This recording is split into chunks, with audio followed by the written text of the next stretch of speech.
Après toi après non nyawo so va festado TVD le wona yikami dankore dibe alaka na kporu a egbe tanya nyi be na gere a amoglo na yopo na mpo na aduya mato ye matede ye be vi mado gbere nyawo yare de kami kporu ejuka meto mi mateado ye nu kenti mi mateado ro mi son plodo nyi ni mi ayi mi ave bionya David Ndogbe Nkogbelo tata. Anyo o madere ko Sophia mia. Wena be Sophia Gale. Sophia Gale. Biabiare la signé. Eduka meto yo mate de gbere o yenu kenchi. Ni mate de amunu kweto parce que wo nso o kle na gade na lo menanyo no sugbo apa. Ela be no do la si mo la bunde se de kora lo meno. No chu ko cha la do asi jebe ngba pe omle na benanyo nu. Enyin jate de o. Amenugwe. Amenukwe. Enyo amanukwe to aro miselo akpelo o miso akpo so fam dogbe o mi hago na o fam de kuku mateje siwa mi ateje siwa ona fovi ben wala nya fovi ben biabiare la signé menare biabia yen be eduke meto mi mate de gbero yenu kenti o ni ma gba blame wa jure popo meleke amere la gbo be yi mate mede ke ne tobe na nto edobe eyelani etale soro bia won ko be eyelani ta o pe ko ma tembe gbere won ko be la we la begbe la hwamia we ma bo wa ko wa won wa ma tembe gbere ke wa non ko dana won ko pona ro ko be ya won ko be ma bo ko na musuwa ye ko ya ma tembe apasa ya no de pelu anigbaji ke wo be nyonu ye amere la gbo we ma tin le gbere ape kekalo apo mama mdogbolo ngogbe mama nde kuku mi ma de mi aroko Sophia mia de ko msana mai ama salamu nyela si nyemsala yanto mi abenkware Veronica mama Veronica biabiare la signé ye biabia nyenyi be na amogbo na tegbe bena ejuri ameto aye madede alogbo na mero la homebe evinye madeju ameto ngba deju ameto vana mo ifiare mi o yare juke meto mi matede o yenu kenti mi matede oro ya bizuma bo mo dora di jora mo ala bo wona fenta sugbo ko wo ma ya fi chocho mo anu do nka ka pra fo mo nchi ko wo mo dora di jora nyaro enchi ko nya matede o evinye cha matede o cho enyo akpekeke o nso akporo enyo fofo mi dogbe dala mi mo gbelo ofo mi nde kuku o ma de ko Sophia mia dala mi ko yo na me na Laurent enyo monsieur Laurent biabiare la signé biabia nyenyi be na mi se na sigede amopro na be na eju ya meto ye ma de gbero alomia no plo be ningba de ju ya meto vana mi olo mi o yare ya be nu papa mo ju ka meto mi ma de gbero ye nu kenti o akina bia wa sigote mse kamero amagbo be na zigeria nyambru na be evinya la tele afide ku alo yin to mate do voa ani hoto ya kafla o ma bijo ba nya to mle ani hoto ya mto na dinamo nke ti ndo ni lo o bu kana bana akome wato ku jina kafla o la ni hoto be fia ela bio se esco liga da na be se o ya dulu ma ame ova ni ago e ho amejo ba ya da na be se o ya dulu ma e wa de efe gba ime loko Direcpa Africa no pata le komi yo mu wa enton ko ngbe ko bo tembe funu pa fi jama yo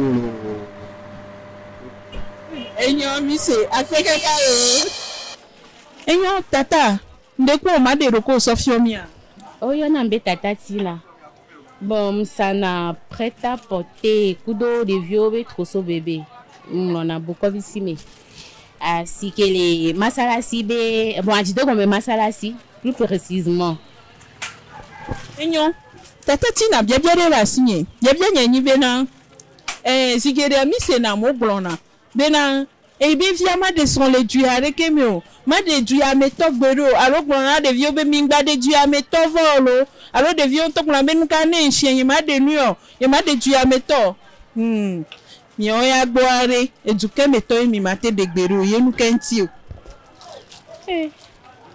Bon. Mate gbe na lolo mudo limite lo.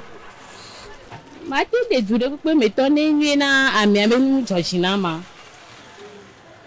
À moins que bon ma donne un exemple avec enonye glana bena e bevima de beni tok gbero mais enge par exemple là et sonia et noa beni to beni 100% mais que soit ben Georgina mamunde donc à ni matin glana bena jude metol ke ni matin dalo vinye nyom bi mabado enyo akpege karo mi so akpe o amesu gbowa oglona bena yo bevima de du ameto bonya fike be Georgina de vianto be la ya problem lo elai ya ne mchene ne sonyi so e ba do problem le funu la be nye chene o ka fike jirin to ala ifa mama musenya wa voa ogbo na die be evinye ma de son le fio nyi nto nyi ma oreke o alo fie to voin di nto fio oreke if ya mi nto mi abe mo nu popo are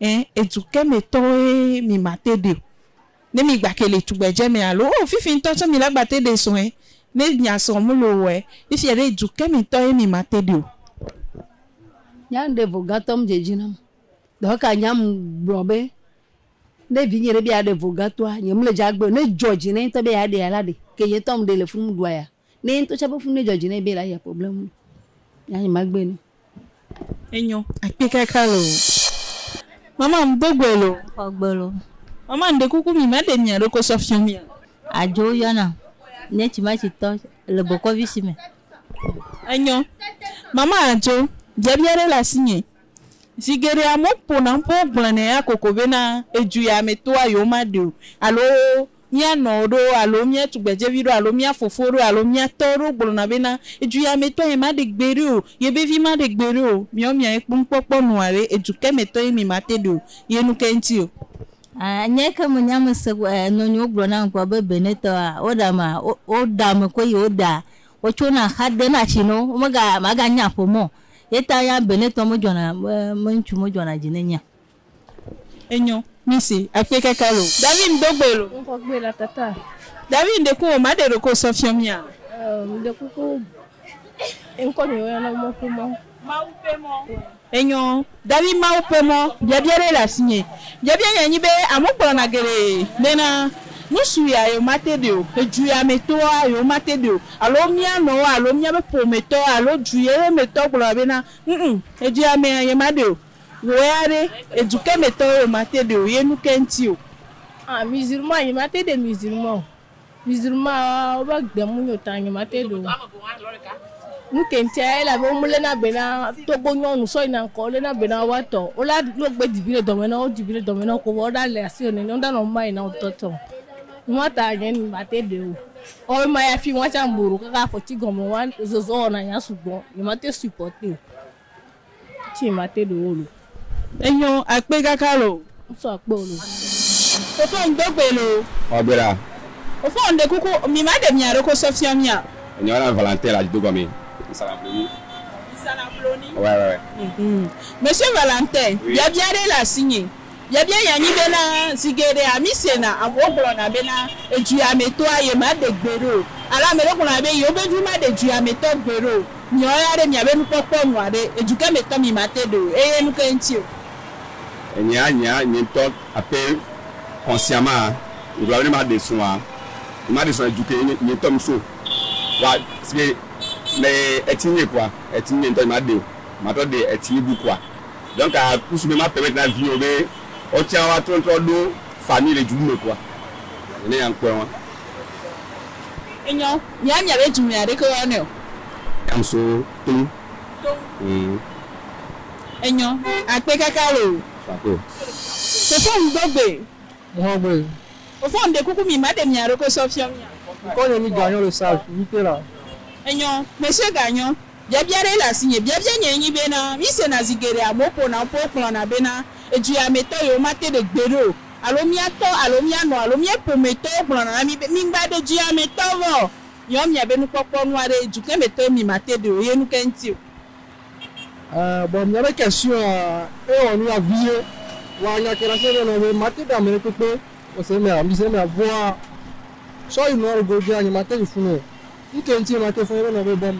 Et en France, il n'y a pas de fou comme Chine. Donc, en soit pour eux, on devait pas beaucoup de monde à Wanti. Et on devait mater des. Ils sont le méfier fort.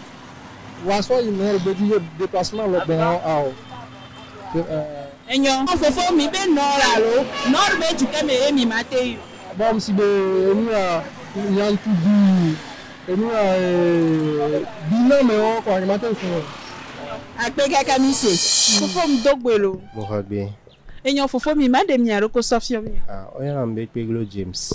Monsieur James bien la signé bien yanyi bena mi se na zigede a mo gbona bena etu ya meto a ye ma de gbero alo ye be vi ma de ti ya meto gbero nyom nya be kpore nu ade eduke meto mi mate do ye nu kenti mi mate de ro Bon, il y a les noirs personnellement. Nyemdo et du méthode qui n'y maté des films des goménanios. Voilà. Ma blonde, il y a nyemdo problème les nyons bé nya médicaux.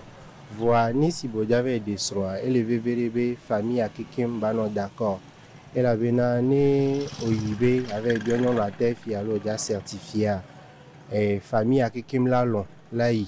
Voilà, ni si on est en désaccord et pour mettre au mdibe à des nénébignons on l'a trouvé nénébé mariage à maté marché de Bério. Donc elle a bien vrai on t'a volonté on l'a soibé à des nions à voir. Mes familles almines go de maintenant on nénébé no matézon. enyo akpe kaka OK, tout ça. apoto kwa apono mi abo wona egbeto a ewenu eye gbebe tanya mi asodo nko dina mi enyi bena amegero ogbona bena yo be fi alo yo nto yo mate de son le fille alo yo mate we mi o ya de mi a mi la te de alo mi mate de son le funu wa le juka mi mate de lo eye nu keta yo mi o ya mi na mi apota mesusu alo mi apo jimejijo le mi apo commentaire ami eye mi ava mi akpo mi ado nchine mi akpe kakalo eyi sande